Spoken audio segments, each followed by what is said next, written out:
한 해 동안 열심히 살아오신 여러분들을 응원합니다. 금년 한 해 잘 마무리하시고 내년 한 해도 주 안에서 멋지게 승리하는 날들만 가득하기를 소망합니다. 인생이라는 단어를 검색해 보니 사람이 세상을 살아가는 일, 그리고 사람이 살아있는 기간, 이렇게 풀이합니다. 한 해의 끝자락에서 지나온 날들을 돌아보니 우리 앞에는요, 참 많은 사건들이 이렇게 스쳐 지나갔습니다. 우리 앞에 지나간 그 많은 사건들을 이렇게 정리해 보면 어떤 사건들은 설명이 되고 어떤 사건들은 그래 이래서 이런 거야 라고 이해가 됩니다. 그런데 어떤 사건들은 도저히 설명이 안 되고 도저히 이해가 안 되는 사건들이 있어요. 아마 저도 여러분도 이러한 경험을 금년 한 해 살아오면서 해보셨을 거라 생각이 돼요. 아무리 설명하려 해도 설명이 안 되는 제가 만난 사건들이 있거든요. 저는 이것을 이렇게 한번 불러볼게요. 신비한 영역. 신비한 영역이라고 한번 붙여보고 싶어요. 오늘 본문 출애굽기는요, 이집트에 있는 소수 민족인 이스라엘 백성들의 이주 역사 이야기입니다. 이 책의 서두에는 야곱의 70인 가족이 이주한 사건들이 기록되어 있어요. 1.5절에 보면요, 야곱의 허리에서 나온 사람이 모두 70이요 요셉은 애굽에 있었더라. 야곱의 모든 가족이 70명이었는데 이 70명이 애굽으로 들어간 거죠. 그래서 요셉이 총리로 있을 때 애굽의 고센 땅에서 정착하여 이 70명이 삶을 시작하는 거죠. 그런데 여기서 문제가 생깁니다. 6절에 보니까 요셉과 그의 모든 형제와 그 시대의 사람은 다 죽었고 이렇게 기록합니다.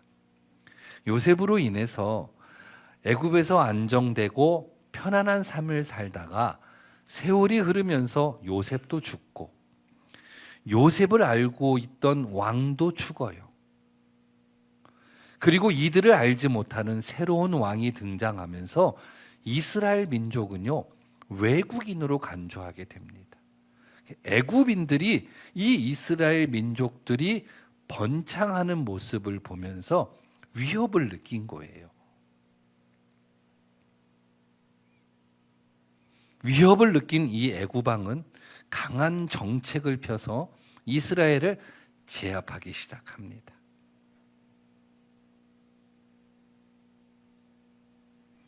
(11절에) 감독을 세워서 이들에게 무거운 짐을 지게 하고 12절에 학대를 합니다.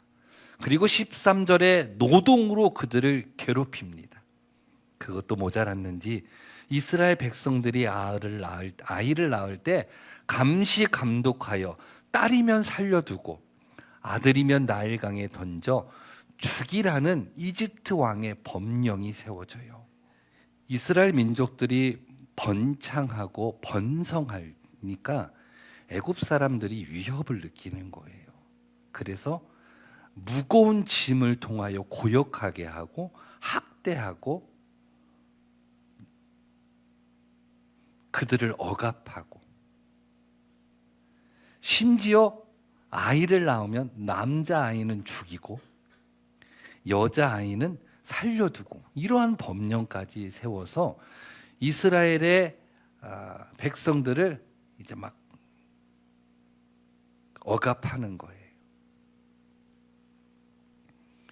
우리가 알고 있는 이 출애굽의 역사는요, 이스라엘 민족의 이주 역사입니다. 자기 백성들을 고통에서 건지신 하나님의 구원 역사이잖아요. 그런데 출애굽기 1장의 설명은요, 누가 봐도 집단 이주가 일어나기 어려운 요소들만 나열을 하고 있단 말이에요. 결국 그렇게 했더니 예견된 출애굽의 역사도 일어나지 않았고 많은 이스라엘 백성들이 죽게 됩니다. 그런데 벼랑간 성경은 오늘 본문 1장 12절에 이렇게 기록하고 있어요. 학대를 받을수록 더욱 번성하여 퍼져나가니, 학대를 받을수록 더욱 번성하여 퍼져나가니. 이집트의 모든 정책과 압박 앞에서 이들은 더 번성했다라고 기록해요. 힘들고 어렵고 아프고 괴롭고 무겁고 두렵고 불안한 삶의 환경인데 이들은 더욱 번성하였다라고 설명해요. 이해가 되지 않아요. 이곳을 어떻게 우리가 설명할 수 있을까요? 이런 상황에서 오늘 본문 2장으로 넘어와 이토록 어둡고 살벌했던 학정 속에 레위 지파의 두 젊은 남녀가 결혼하여 아이를 낳아요. 뱃속에 있는 아이가 아들이면 어쩌지 하며 밤잠을 이룰 수가 없었을 겁니다. 이렇게 태어난 아이가 바로 모세입니다. 2절에 보니까 이 여자가 임신하여 아들을 낳으니 그가 잘생긴 것을 보고 석 달 동안 그를 숨겼으나 낳았는데 사내 아이인 거예요. 그러나 모세의 부모는 석 달 동안 이들을 숨기고 키우게 됩니다. 이제 울음소리도 커져요. 더 이상 버틸 수가 없다 판단한 이 모세의 부모는 결국 갈대 상자를 만들어 그 안에 아이를 넣고 물가에 놓아버립니다. 그 아이를 바라본 이 누이는, 모세의 누이는 어떻게 될 것인지 지켜봐요. 사실 그러나 그 누이가 지켜봤을 때 어떤 대책이 있는 것도 아니에요. 그냥 안타까운 마음을 가지고 지켜볼 따름입니다. 그런데 그날, 그때 애굽의 공주가 그 물가에 목욕을 하러 내려온 거예요. 하필이면 그날, 그 시간, 그때에 애굽의 왕의 딸 공주가 그 물가에 목욕을 하러 온 거예요. 갈대사에 있는 상자를 보고서 시녀들에게 가져오라고 해요. 그리고 상자를 열어 아이를 보니 아이가 울고 있는 거예요. 여러분, 공주는요, 당연히 그가 히브리 아이임을 알았어요. 어쩌면 그날도 혹은 그 이전의 날에도 버려진 아이들을 보았을 거예요. 그런데 유독 이 모세인 이 아이에게 애굽의 공주는요, 마음을 두기 시작합니다. 여러분, 이것을 어떻게 설명할 수 있을까요? 왜 그랬어요? 라고 물어본다면 저는 설명을 할 수가 없어요. 애굽의 공주는 아버지가 지금 어떤 마음을 가지고 있는지 알아요. 저 이스라엘 백성들을 향한 어떠한 정책을 피고 있는지 이 공주는 알고 있어요. 그런데 이 공주는 아버지의 뜻을 거스러 이 아이를 살리고자 하는 마음을 가져요.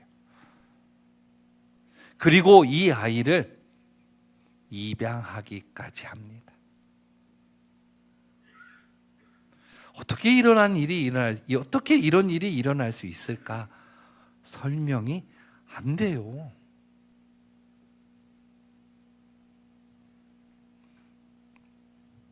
남동생을 갈대 상자에 담아 하수에 보낸 후에 어떻게 될까 지켜보았던 것도, 공주가 자기의 남동생을 건진 것을 본 것도, 그리고 기회를 놓치지 않고 그 공주에 달려가서 유모를 소개시켜 주겠다고 제안한 것도, 애굽의 공주가 이 이스라엘 여자의 이야기를 듣고도 그렇게 하자라고 허락한 것도, 아이를 데려다가 3살까지 친모에게 젖먹이를 시켜가며 양육비며 수고비며 지불한 것도 이 모든 것이 설명이 안 되는 거예요.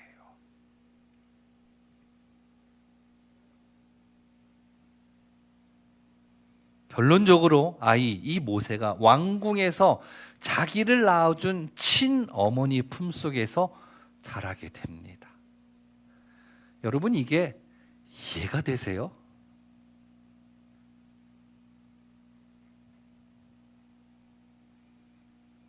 이 모든 과정을 정리하면 모세는 첫째, 애굽에 지나친 그 정책으로 잉태조차 되지 않았어야 됩니다.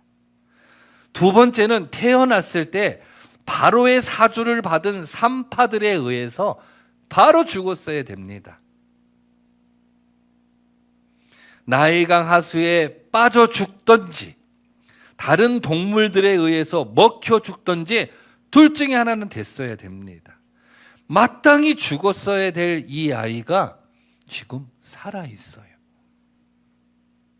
그리고 애굽의 궁전 안에서 친어머니의 사랑 안에서 그 어머니가 주는 젖을 먹으며 이 모세가 살아요. 여러분, 이게 이해가 되십니까?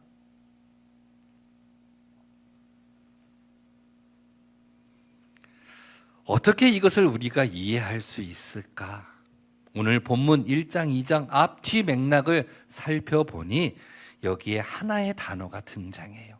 1장 20절에 보면 하나님이 그 산파들에게 은혜를 베푸시니, 하나님이 그 산파들에게 은혜를 베푸시니라고 써 있어요. 이 모든 것을 은혜라고 설명합니다. 어떻게 이런 일이 이루어졌지? 라고 이해할 수 없었는데, 설명하기도 어려운데 은혜라는 말을 오늘 이 이야기 속에 던져놓고 다시 보니 하나님의 은혜였구나. 이것이 하나님의 은혜의 역사였구나라고 이해가 되고 설명이 되더라는 거예요. 믿으시기 바랍니다. 은혜라는 단어가 없이는 오늘 이 이야기를 어떻게 우리가 설명할 거며 어떻게 이해하냐라는 거예요. 그런데 은혜라는 단어를 가지고 은혜를 가슴에 안고 오늘 이 본문을 보니 이해가 되고 설명이 되더라는 거예요.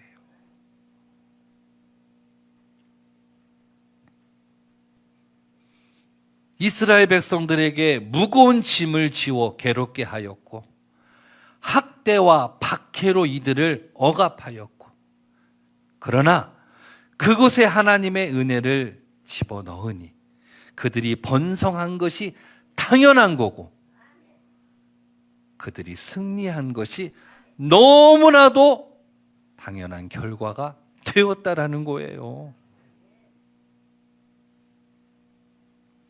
그리고 출애굽기 2장으로 넘어와 모세의 사건을 이야기하면서 은혜라는 말이 직접적으로 기록되어 있지는 않지만 은혜라는 말을 넣어 모세의 이야기를 접하니 이해가 되는 거예요.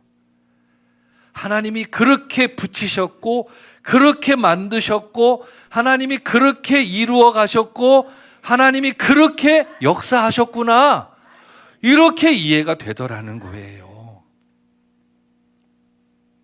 이 은혜가 저와 여러분에게 있음을 믿으시기 바랍니다. 사랑하는 여러분, 성경은요 수많은 사건들을 기록해 놓은 책입니다. 어렵고 이해도 안 돼요. 목사님 성경 너무 어려워요. 당연히 어렵죠. 등장하는 이름도 우리 이름도 아니고 철수, 영희, 영자 이러면 정말 이해하기 쉽겠는데, 부산, 서울, 광주, 대구 이러면 너무 좋겠는데, 막 이상한 이름, 막 듣도 보도 못한 그냥 한글 갖다가 맞춰놓은 것 같은 지역 이름에 이름도 막 이상한 이름들, 막 가브리엘 막 이래 쌓고 막 이러니까 어렵죠. 당연히 어렵죠. 이해하기도 너무 어려워요. 그런데 아마 여러분들은 경험해 보셨을 거예요. 그 어려운 말씀들이 어떻게 이해가 잘 되고, 그 어려웠던 말씀들이 막 내 눈에 쏙쏙 들어오고, 그 어려웠던 말씀들이 내 귀에 막 자세히 들리고, 은혜 없이는 도저히 이해할 수 없는 채, 은혜를 가지지 않고는 도저히 깨달을 수 없는 채, 이것이 우리 앞에 있는 성경이에요. 수많은 사건들 중에 하나를 한번 가져와 볼까요? 사사기 7장에 보면 기드온의 300명 용사와 미디안의 13만 5천의 전쟁 이야기가 이제 나옵니다. 13만 5천의 미디안 군대가 딱 진을 치고 있습니다. 이 전쟁은요, 미디안 군대가 공격해 올 때 이스라엘 민족 군사들이 방어하는 게 아니라 군사를 소집하여 그 미디안 진영으로 공격하는 상황입니다.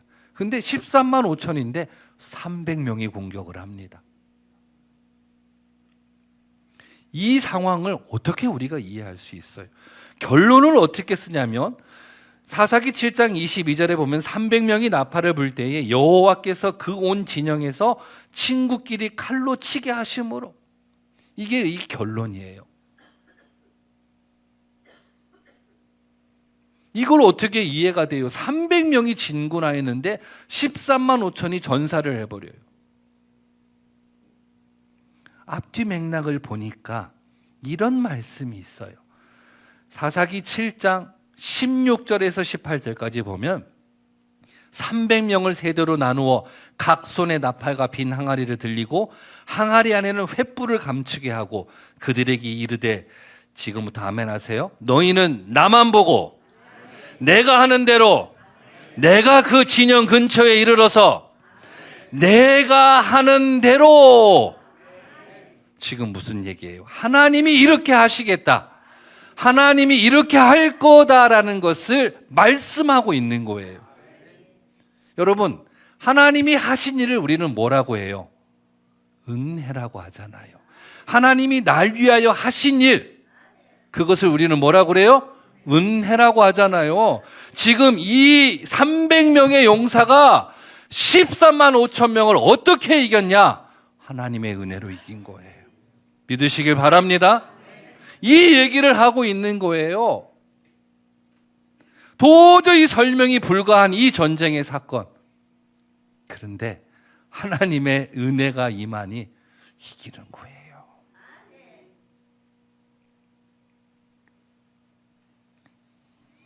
하나님의 은혜로, 그래서 그 전쟁을 보니 하나님이 하셨는데 당연히 이기지, 우리는 이렇게 말할 수 있는 거예요.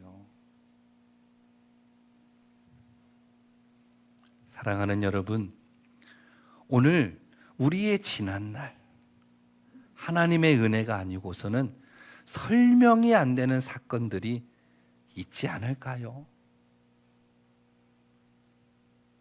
지난날 우리가 만난 여러 가지 사건들을 우리가 설명할 수 없다면 그건 분명 하나님의 은혜일 것입니다. 그리고 은혜로밖에 설명할 수 없다면 그건 분명히 주님과 동행한 삶은 산 것이며 주님의 은혜로 산 것입니다. 믿으시길 바랍니다. 이 말을 다르게 표현하면 우리의 여정에 하나님은요, 언제나 일하고 계셨다라는 거예요. 반대로 우리의 인생의 모든 사건이 은혜가 아니어도 설명이 된다면요, 그 사람은요, 주님과 관계없이 산 거예요. 은혜를 가지고 오지 않아도 설명이 돼. 그러면 그 사람은 주님과 관계없이 산 거예요. 오늘 한 해를 보내고 한 해를 다시 맞이하는 터울목에서 우리가 이 진리를 붙잡을 수 있기를 소망합니다.